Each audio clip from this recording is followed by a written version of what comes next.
ऐसे करता है जैसे मेरे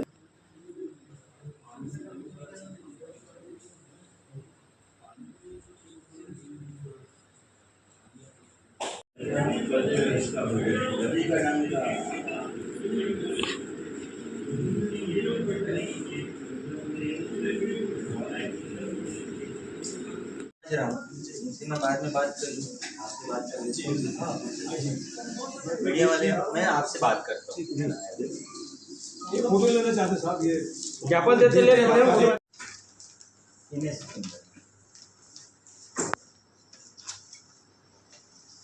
आ जाओ जल्दी।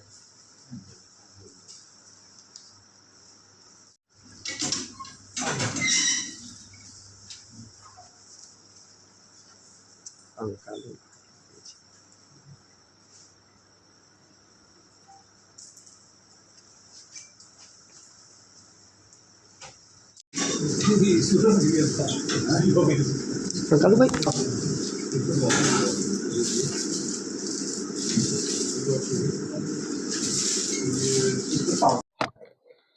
आज आप अधीक्षक से मिले, क्या मामला? मेडिकल कॉलेज अधीक्षक से महोदय से मिलकर हमने आज जो 2 दिन पूर्व 20 डॉक्टरों के सामूहिक इस्तीफे इतिहास के पहला घटनाक्रम मेडिकल कॉलेज में हुआ है, उसके लिए हमने पत्रकार वार्ता लेकर 48 घंटे का अल्टीमेटम दिया था। पत्रकार वार्ता के माध्यम से सरकार को, डॉक्टर रमन सिंह जी यहाँ के निर्वाचित विधायक उनको, कि यदि डॉक्टरों की व्यवस्थाएं यहाँ नहीं रही तो निश्चित रूप से हम उनका पूरे वार्डों में पुतला दहन करेंगे और जगह जगह धरना आंदोलन शहर कांग्रेस द्वारा किया जाएगा। इस बाबत हम आज लिखित रूप से जानकारी लेने के लिए आए थे कि क्या स्थिति है, डॉक्टर वापस आए कि नहीं, क्या हुआ। उस पर अधीक्षक महोदय द्वारा जानकारी दी गई है कि जो 20 डॉक्टर हैं वो अपनी सेवाएं देने के लिए वापस आ चुके हैं और इसके साथ साथ में हमने सीटी स्कैन और यहाँ पर अव्यवस्थाओं के बाबत और यहाँ एमआरआई मशीन और एक्सरे मशीन की भी जानकारी मांगी है, तो उसको हमने तत्काल जानकारी देने कहा है। और इसके साथ में ही हमने लिखित रूप से भी जानकारी मांगी है कि आप 20 डॉक्टर आपके जो आ गए हैं तो उसको आप हमको तत्काल जानकारी लिखित रूप में ही उपलब्ध कराएं।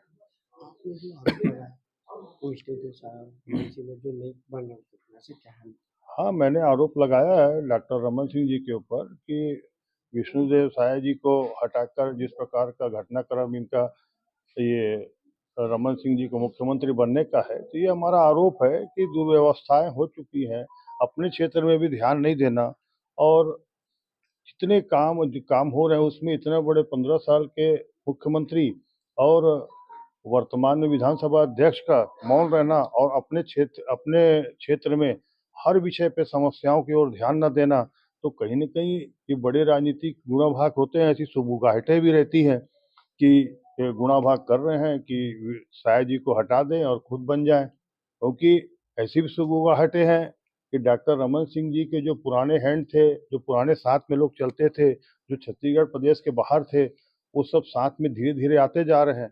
तो कोई बुरा घटनाक्रम घटने वाला होगा।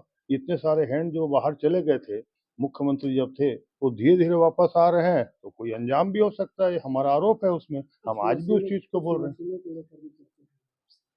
जी?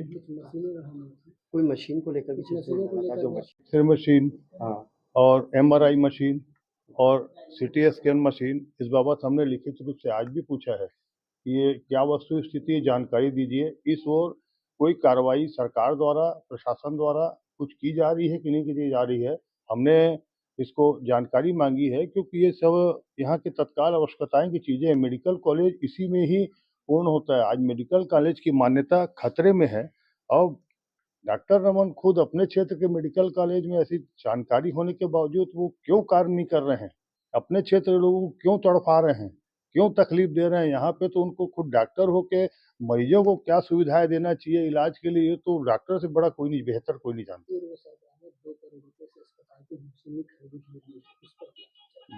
पूर्व सरकार हमारी जो कांग्रेस की थी उस समय 2 करोड़ रुपए राशि है शायद, जहाँ तक के उन्होंने सीटी स्कैन मशीन के लिए दी थी। अब कुछ समय लेट होने के कारण मशीनों के दामों में, खरीदी में रेट बढ़ चुके हैं मूल्यों में, तो बाकी की जो व्यवस्था है, वो चाहें तो डॉक्टर रमन सिंह जी अपने स्वेच्छानुदान से सरकार से करा सकते हैं। लेकिन स्वेच्छानुदान से नहीं करा रहे हैं, ना सरकार से उपलब्ध करा रहे हैं। स्वेच्छानुदान आप डॉक्टर रमन सिंह जी का निकाल के देख लीजिए, तो भाजपा के लिए है, तकलीफ और ज़रूरतमंद लोगों के लिए नहीं है। ज़्यादातर जो स्वेच्छानुदान उनके हैं, वो मेरे पास ऑन रिकॉर्ड है। वो डॉक्टर रमन सिंह जी ने कितने भाजपाई को दिया है, क्या बीमारी है उनके भाजपाइयों को, इतनी तबीयत खराब होती है कि एक ही आदमी की 5-5 बार, 8-8 बार, 10-10 बार तबीयत खराब रहती है और कुशल हो के वो आदमी बढ़िया आराम से घूम रहा है। यहाँ तक कि जो स्वेच्छानुदान के लिए आवेदन पत्र लिया जाता है, मैंने आरटीआई में जानकारी माँगी तो आरटीआई में कोई आवेदन दिया ही नहीं गया है। और डॉक्टर साहब ने अपना रमन सिंह ने जिस प्रकार से स्वेच्छानुदान का बँटवारा किया है, इस पे भी आरोप है। तो आज ये विधानसभा अध्यक्ष हो कि उसके कुर्सी का भी कुछ भी फ़ायदा उठा सकते हैं, ये भी आरोप है। जी बताइए, आज कहाँ से आए थे आपसे मुलाकात करने, क्या था? जी मेरे से वो मैं पहली बार यहाँ पे ज्वाइन किया हूँ, ठीक है। और मैं तो इसको जो है सौजन्य मुलाकात ही कहूँगा। और उनके तरफ से जो भी इश्यूज़ थे इस मेडिकल कॉलेज और अस्पताल से रिलेटेड, ठीक है, वो उन्होंने अपने पत्र में बयान किए हैं। और जो अभी भी जो 20 डॉक्टर ने सामूहिक इस्तीफे का कथित रूप से जो है कहा गया है, क्योंकि सामूहिक इस्तीफा दिया नहीं गया, सामूहिक इस्तीफा देने के लिए बाध्य होंगे, ऐसा उल्लेख किया गया था उन्होंने, ठीक है। तो उसके बाद में उनके साथ क्या हुआ, उनके साथ क्या चर्चा हुई, तो उसके बारे में जानकारी हमने उनको दी कि ऐसा अस्पताल जो है अभी सही सुचारू रूप से संचालन हो रहा है। और ऐसी कोई बात नहीं है कि जो है अस्पताल पे कोई भी डिपार्टमेंट में या कोई भी विभाग में कोई प्रॉब्लम है, ठीक है। तो सारे जो डॉक्टर्स थे उन्होंने अपनी बात कही थी, उन्हीं के निराकरण क्या हुआ है इसकी जानकारी लेने के लिए जो है श्रीमान जी आए थे, ऐसा मैं कहूँगा। डॉक्टर अभी कर रहे हैं सर काम की? जी, बिल्कुल कर रहे हैं। सारे डॉक्टर जो यानी 20 डॉक्टर्स जो आप बोल रहे हैं, ठीक है, सामूहिक इस्तीफ़ा देने की बात कह रहे हैं, तो वो इस्तीफ़ा नहीं है, वो इस्तीफ़ा देने के लिए बाध्य होंगे अगर उनकी जो है कुछ-कुछ माँगें मानी नहीं गई तो, ठीक है। तो उन्होंने अपनी माँगें रखी हमारे सामने और हमने उनसे भेंट मुलाकात करके जो है वो माँगें शासन की ओर अग्रेसित की। और शासन ने भी जो है उसको बहुत पॉज़िटिवली लेके जो है और अपनी तरफ से उसमें समीक्षा करेंगे, ऐसे जो है निर्देश दिए हैं।